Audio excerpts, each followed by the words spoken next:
Innal hamdalillahi wassalatu wassalamu ala Rasulillah. Asyhadu an la ilaha illallah wa asyhadu anna Muhammadan abduhu wa rasuluhu wa ba'du. Ibu-ibu, sotonya sudah siap, Bu? Belum? Padahal kalau ngaji sambil makan soto, Masya Allah, cepat masuknya nasi sotonya. Baik bapak-bapak dan ibu-ibu yang dimuliakan oleh Allah, baru saja kita tunaikan sholat subuh berjamaah, sholat yang disabdakan Rasulullah Sallallahu Alaihi Wasallam, man shollas subha fi jama'atin faka'annama shollal laila kullahu. Siapa yang sholat subuh berjamaah, maka pahalanya sama dengan sholat tahajud non-stop semalam suntuk. Berarti kita pulang nanti membawa pahala luar biasa. Sholat subuh itu spesial karena inna Qur'an al-fajri kana mashhuda. Sholat subuh berjamaah itu sholat yang disaksikan. Tashhaduhu malaikatul laili wan nahar, disaksikan malaikat malam dan malaikat siang. Malaikat malam tidak segera naik ke langit, malaikat siang tidak segera bertugas, tapi berkumpul di Masjid An-Nur menyaksikan siapa yang hadir sholat berjamaah. Sholat subuh kita juga spesial, man shollal bardaini dakhalal jannah. Siapa yang menjaga dua sholat dingin, asar dan subuh, maka pasti masuk surga. Dua kunci kalau Bapak pengen masuk surga, jaga dengan baik sholat asar dan sholat subuh. Berkenaan dengan sholat berjamaah, kalau tadi Bapak-bapak semuanya sholat di belakang imam, ini sebenarnya mengingatkan kita bahwa suatu saat kita semuanya berada di depan imam. Jadi yang biasa sholat berjamaah di belakang imam, sebenarnya suatu saat dia punya hak untuk berada di depan imam. Maka saya biasanya aras-arasan kalau ada berita meninggal dunia, si mayit dibawa ke masjid, ternyata ke masjidnya cuma seminggu sekali hari Jumat. Saya beberapa kali keluar tidak ikut menyolatkan jenazah yang seumur hidupnya jarang sholat di belakang imam, kok tiba-tiba ketika meninggal dunia pengen berada di depan imam. Tentu bapak-bapak dan ibu-ibu yang dimuliakan oleh Allah, 1 tahun yang lalu pernah saya sampaikan di sini bahwa lebih baik bapak-bapak pergi ke Masjid An-Nur itu sendirian daripada pergi ke Masjid An-Nur di antar satu RT.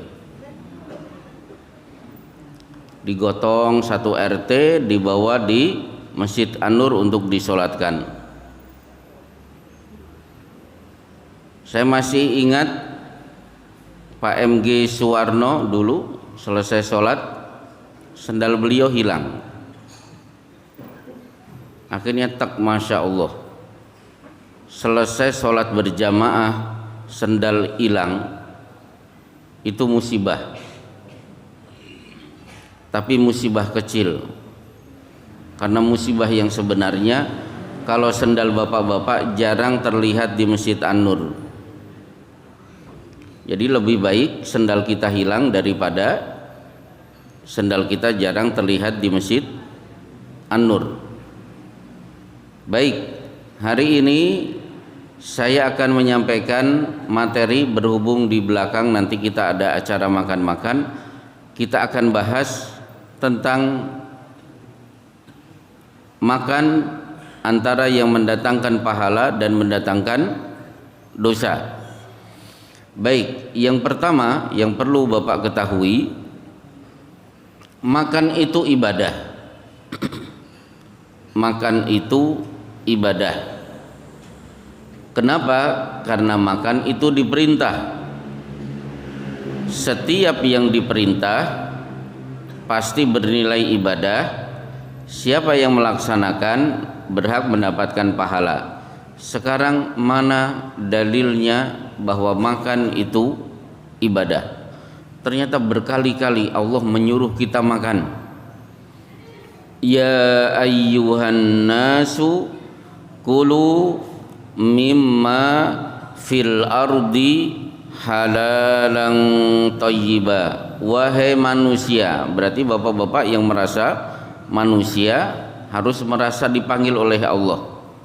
Ternyata wahai manusia, kita dipanggil oleh Allah, diperintah kulu, makanlah, mimma fil ardi, makanan yang ada di bumi, syaratnya halalan thayyibah. Berarti siapa yang makan, yang dimakan halalan thayyibah, berarti dia sedang melaksanakan perintah Allah. Ada ayat yang lain, ya ayyuhalladzina amanu kulu min thayyibat. Wahai orang-orang yang beriman, makanlah yang thayyib-thayyib. Berarti tugas manusia, tugas orang beriman diperintahkan untuk makan. Uniknya bapak-bapak, ada ayat bagus, ya bani Adama, wahai anak keturunan Adam. Berarti bapak-bapak semuanya yang berkumpul di sini anak keturunan Adam. Makanya kita menolak teori Darwin bahwa manusia itu berasal dari monyet. Ya bani Adama, sebelum diperintahkan makan, kalimat yang difirmankan oleh Allah, khudhu zinatakum inda kulli masjidin. Kenakan pakaian yang indah ketika kalian pergi ke masjid. Jadi pergi ke masjid, bapak-bapak, bajunya tidak boleh sak-sae. Jadi bapak perlu memiliki baju khusus ketika pergi ke masjid, karena pakaian pada ayat ini disebut dengan zinatakum, pakaian yang indah. Maka Rasulullah bersabda, malaka lawistaraita saubaini siwa saubai mihnatihi. Kenapa kamu punya duit tidak membeli baju khusus ketika kamu pergi ke masjid selain pakaian sehari-hari? Berarti kita perlu punya kostum khusus ketika pergi ke masjid. Nah, ini sekedar ajakan bapak-bapak. Di Bekasi, manajer-manajer, direktur-direktur, pejabat-pejabat, bahkan Pak Bupati sendiri di sana itu pergi ke masjid sudah lumrah pakai gamis. Tapi di masyarakat yang pakai gamis itu cuma ustadz. Nah, coba mulai hari ini, nanti bapak, ini kan hari Ahad, pergi ke toko baju muslim, beli gamis. Kalau bisa dimasyarakatkan.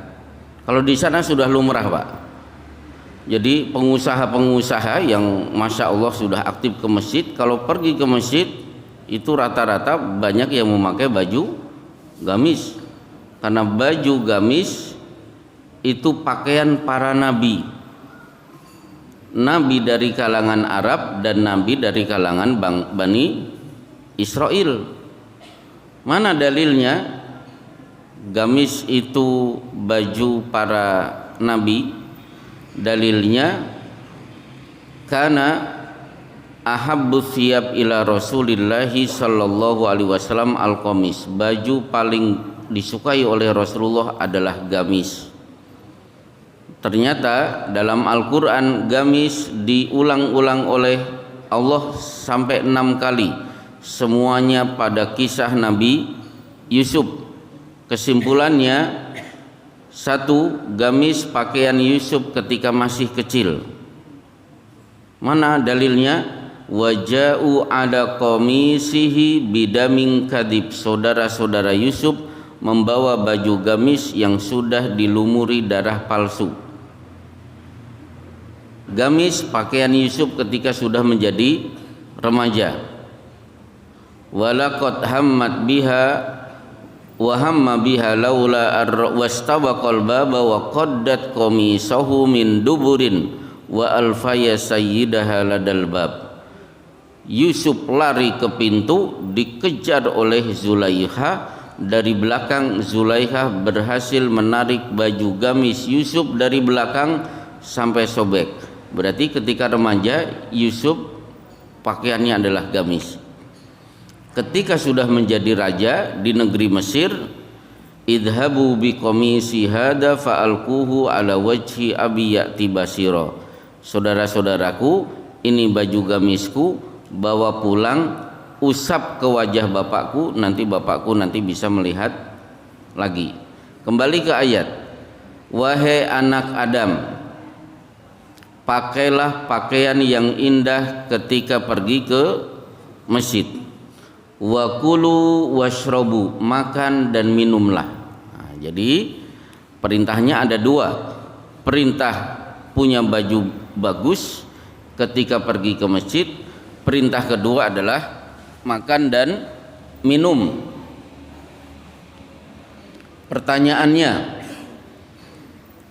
kenapa perintah makan dan minum diawali atau disandingkan dengan perintah memakai pakaian yang bagus ketika pergi ke masjid?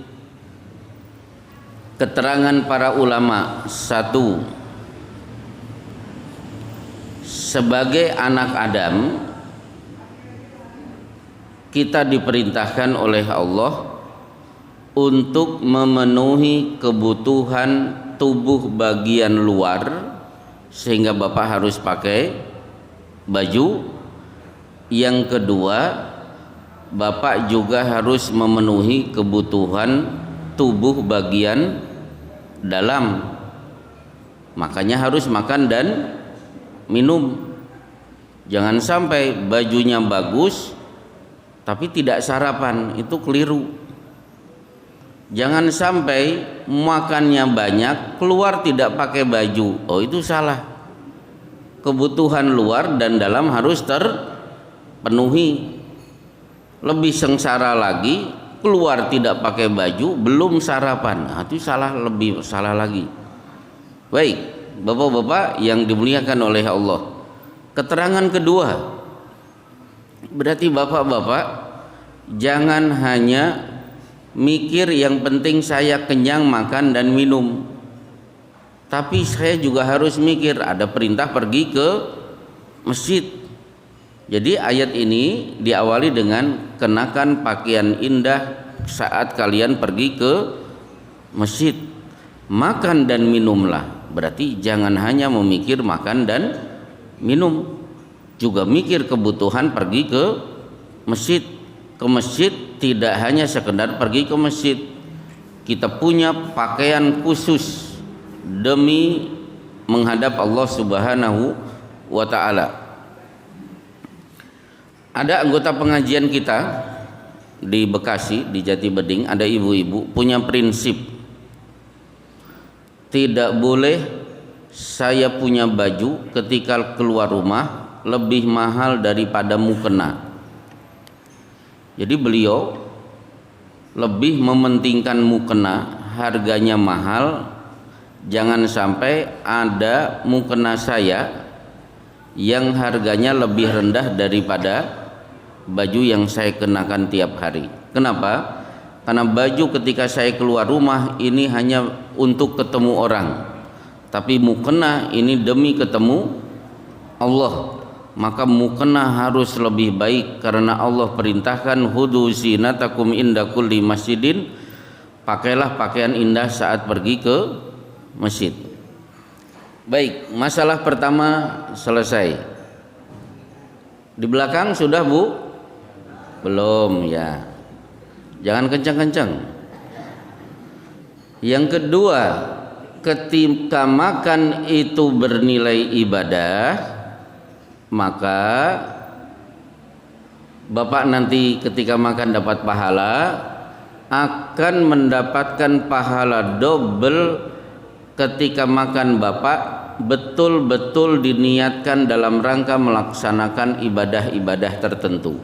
Jadi sekedar makan dapat pahala, apalagi makan itu kaitannya dengan acara ibadah-ibadah tertentu yang diperintahkan oleh Allah. Contohnya apa? Makan dalam rangka sahur dan berbuka. Wah, berarti saya dapat pahala double, dua. Pahala karena makan, karena dua pahala karena sahur. Kenapa? Tasahharu fa inna fis sahuri barakatan. Tunaikan sahur, karena dalam sahur itu Allah akan turunkan keberkahan. Innallaha wa malaikatahu yusalluna 'alal mutasahhirin. Sesungguhnya Allah dan para malaikat terus senantiasa bersolawat buat orang-orang yang sedang santap sahur. Jadi makannya dapat pahala double tambahan karena kita makan dalam rangka sahur dan berbuka. Contoh lagi, karena Rasulullah sallallahu alaihi wasallam la yaqdu yaumal fitri hatta ya'kula tamarat. Rasulullah tidak pernah pergi ke lapangan untuk sholat Idul Fitri sebelum beliau memakan beberapa butir kurma. Berarti sarapan sebelum sholat Idul Fitri itu juga bernilai ibadah double. Sarapan yang dapat pahala diniatkan mengikuti Rasulullah, karena Rasulullah selalu sarapan dulu sebelum pergi sholat Id. Berarti kita sudah dapat pahala dua kali. Baik. Kemudian yang ketiga, ketika makan dapat pahala. Yang kedua, ketika makan diniatkan dalam rangka ibadah, pahala double. Dan yang ketiga adalah ketika kita tiap hari makan, dianjurkan makanan kita dimakan oleh orang-orang soleh. Jadi saya tidak hanya makan untuk diri sendiri, ada waktunya saya punya makanan ini dimakan oleh orang-orang soleh. Contohnya apa? Hari ini yang punya rezeki menyediakan santap makanan sahur buat jamaah sholat subuh. Orang yang sholat subuh tadi sudah saya sampaikan, orang yang pahalanya setara dengan sholat tahajud semalam suntuk. Berarti rezeki kita dimakan oleh orang-orang soleh. Meskipun kadang-kadang, bukan kadang-kadang, ada sebagian ulama menganjurkan, satu, pergilah ke orang soleh supaya kita mendapatkan keberkahan dari makanan yang diberikan, atau biasakan kita punya makanan diberikan kepada orang-orang soleh. Karena lewat rezeki kadang-kadang ini bisa dijadikan sebagai sarana merubah perilaku seseorang. Maksudnya begini, di kitab Riyadhus Shalihin di bab al-milhu wal mansurat diriwayatkan ada bapak-bapak punya prinsip, setiap mendapatkan rezeki saya harus menyisihkan rezeki ini untuk bersedekah. Betul, besok dapat rezeki, keliling nyari orang miskin, sukses diberikan kepada seseorang, ternyata salah alamat, yang menerima adalah pelacur. Tetangga-tetangga berkomentar miring, kurang kerjaan, orang miskin masih banyak, kenapa pelacur diberi sedekah? Sementara dia tidak tahu kalau itu pelacur, yang dia ketahui dia kira dia orang miskin. Dikomentari miring, dia hanya mengucapkan Allahumma lakal hamdu ghadan la atasaddaqanna. Ya Allah, saya memang mencari pujian Engkau, tidak mencari pujian tetangga. Saya berjanji besok saya dapat rezeki, saya akan bersedekah lagi. Betul, dapat rezeki, keliling-keliling cari orang miskin diberikan. Ternyata salah sasaran, si penerima adalah maling. Tetangga semakin emosi. Kenapa maling diberi rezeki? Kurang kerjaan.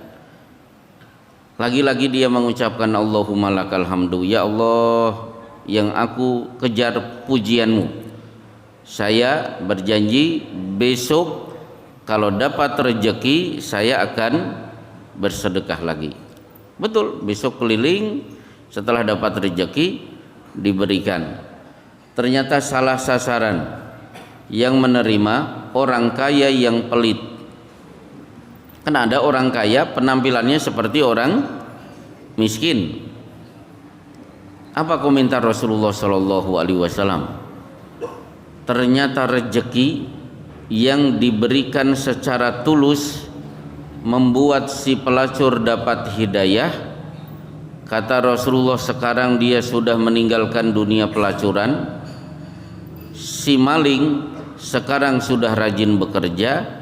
Si kaya yang pelit sekarang menjadi seorang dermawan. Rezeki yang diberikan secara tulus dan ikhlas dari orang soleh bisa merubah perilaku seseorang. Maka bapak-bapak kalau punya tetangga anaknya nakal, silahkan keliling di masyarakat ini siapa orang yang soleh, sowan kepada orang yang soleh, meskipun sekedar mendapatkan air 1 gelas. Rezeki dari orang soleh, bertabaruk, mencari keberkahan. Semoga sepulang dari rumah orang soleh si anak menjadi anak yang baik, mudah diatur. Sama dengan bapak-bapak punya istri cerewet luar biasa.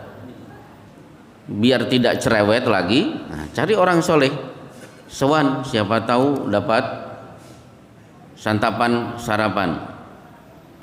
Termasuk punya suami yang sering KDRT, galak dan lain sebagainya. Jadi perilaku seorang pelacur, pencuri, kaya pelit berubah sekedar dapat sedekah dari ketulusan seseorang yang tiap hari punya prinsip, kalau saya dapat rezeki saya akan sisihkan untuk sedekah buat orang miskin. Ini contoh. Jadi tidak sekedar makan, tapi rezeki saya juga harus dimakan oleh orang lain. Baik, kita lanjutkan. Nah, kemudian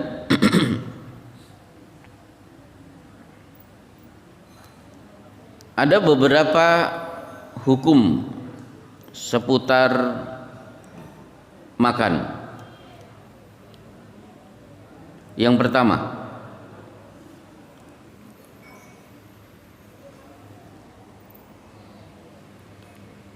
apa hukum memakan makanan yang tercampur dari sumber rezeki yang halal dan haram? Ini dibahas para ulama. Jadi makanannya halal, tapi sumber rezeki yang menyebabkan makanan terhidang itu sumbernya ada yang berasal dari halal dan haram. Baik, tadi sudah saya bacakan untuk orang beriman, ya ayyuhalladzina amanu kulu min thayyibat, untuk manusia ya ayyuhan nasu kulu mimma fil ardi halalan thayyiba. Tapi ini akhirnya dibahas, kalau makanan itu sumbernya bercampur antara halal dan haram. Ternyata di luar dugaan para ulama membolehkan. Mana dasarnya? Satu, Abdullah bin Abbas datang ke rumah seseorang, diberi hidangan, dimakan. Ternyata begitu selesai orang protes, Ibnu Abbas, dia kan rentenir, kok kamu mau makan di situ? Ibnu Abbas menjawab, dia rentenir, tapi dia juga punya kebun-kebun kurma, dia juga pedagang. Sumber penghasilannya tidak hanya dari rentenir, tapi bertani, berkebun, sehingga setiap panen dia bisa menjual kurmanya. Tiap hari juga dia standby di toko untuk jual beli. Pelan-pelan dulu ya Pak ya, ini harus dipahami serius supaya tidak ada kesalahpahaman. Dalil kedua, seringnya Rasulullah mendapatkan hadiah dari orang-orang kafir termasuk orang Yahudi, dan Rasulullah menerima hadiah itu dan beliau makan. Padahal orang Yahudi itu orang yang licik. Saya beri contoh liciknya orang Yahudi.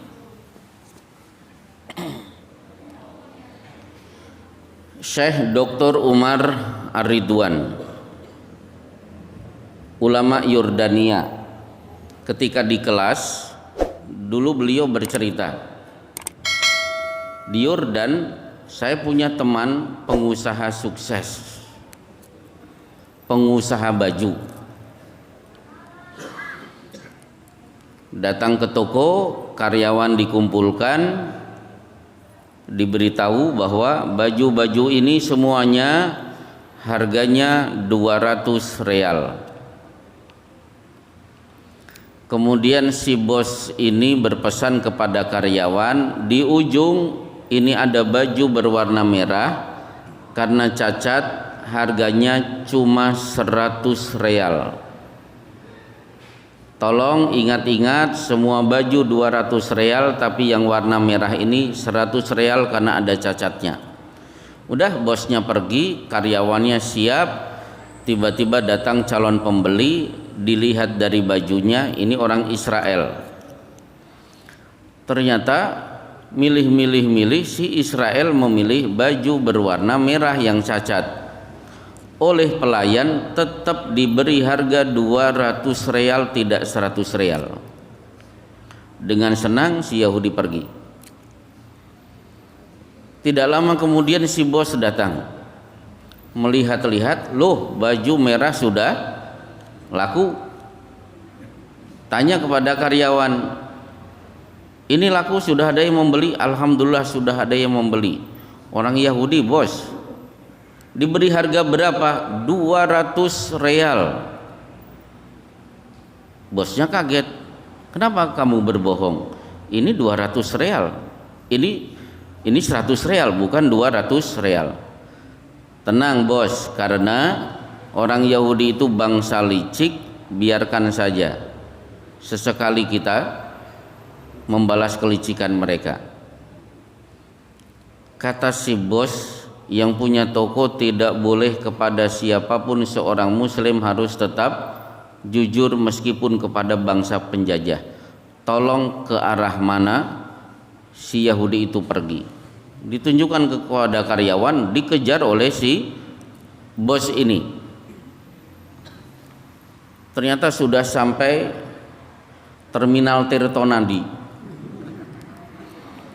Bapak melihat, oh itu beliau tadi naik jurusan bus Jogja, dikejar sampai Jogja, ternyata ketemu di Jalan Malioboro.